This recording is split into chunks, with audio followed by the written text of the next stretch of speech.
ഓം നമോ നാരായണായ.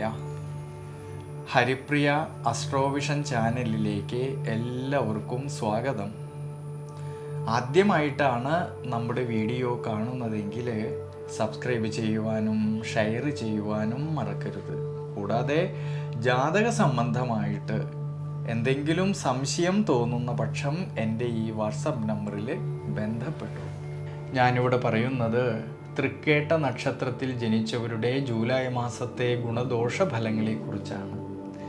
ദൈനംദിന ജീവിതത്തിലാണെങ്കിൽ വൃത്തിക്കും ഭംഗിക്കും വളരെ അധികം പ്രാധാന്യം കൊടുക്കുന്നവരും തൻ്റെ കൂടെ നിൽക്കുന്നവരെ അകമഴിഞ്ഞ് സ്നേഹിക്കുന്നവരും വിശ്വസിക്കുന്നവരും കൂടിയാണ് ഈ തൃക്കേട്ട നക്ഷത്രക്കാർ. പൊതുവെ മനോബലം കുറഞ്ഞവരായതുകൊണ്ട് ചില സമയങ്ങളിൽ ഒരു ചെറിയ നിസാരമായിട്ടുള്ള കാര്യം മതി ഇവരുടെ മനസ്സിന് സമാധാനം കുറയുവാനായിട്ട്. അതുകൊണ്ട് ചില സമയങ്ങളിൽ വിഷമതകളെ വലുതാക്കി ചിന്തിച്ച് സ്വയം വിഷമിക്കുന്നവരായിട്ടും കാണാറുണ്ട് ഈ നക്ഷത്രക്കാരെ. വൃശ്ചികം രാശിയിൽ ജനിച്ചവരായിട്ടുള്ള ഈ തൃക്കേട്ട നക്ഷത്രക്കാരിലാണെങ്കിൽ ഈ ജൂലൈ മാസത്തിൽ വളരെയധികം ശ്രദ്ധയോടും ഈശ്വരാനുഗ്രഹത്തോടും കൂടി മുന്നോട്ട് പോകേണ്ടുന്നതായിട്ടുള്ളൊരു സമയമാണ്. പ്രത്യേകിച്ച് ഈ ജൂലൈ മാസത്തിൽ ആരോഗ്യ പരിപാലനത്തിലും ജീവിത അനുഷ്ഠാനങ്ങളിലും കൂടുതലും ശ്രദ്ധ വേണ്ടുന്നതായിട്ടൊരു സമയമാണ്. ചില സമയങ്ങളിൽ മനസ്സിന് ക്ഷീണാവസ്ഥ തോന്നുമെങ്കിലും നമ്മൾ എന്തൊക്കെ പ്രവൃത്തികൾ ചെയ്യുമ്പോഴും ശ്രദ്ധയും ദീർഘവീക്ഷണവും നല്ലതാണ്.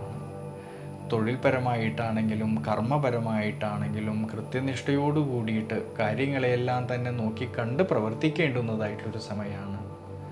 വിശേഷിച്ച് കർമ്മപരമായിട്ട് പുതിയ തീരുമാനങ്ങൾ എടുക്കുമ്പോഴും കൂടുതലും ശ്രദ്ധ വേണ്ടുന്നതായിട്ടൊരു സമയമാണ് ഈ ജൂലൈ മാസത്തിൽ.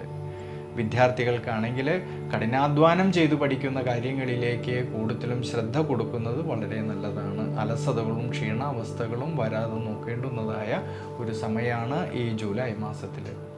കുടുംബത്തിലായാലും കുടുംബ ബന്ധങ്ങളിലായാലും സന്താനഭാവങ്ങളിലെല്ലാം തന്നെ വളരെയധികം ശ്രദ്ധയും ദീർഘവീക്ഷണവും നല്ലതാണ് ഈ ഒരു സമയങ്ങളിൽ.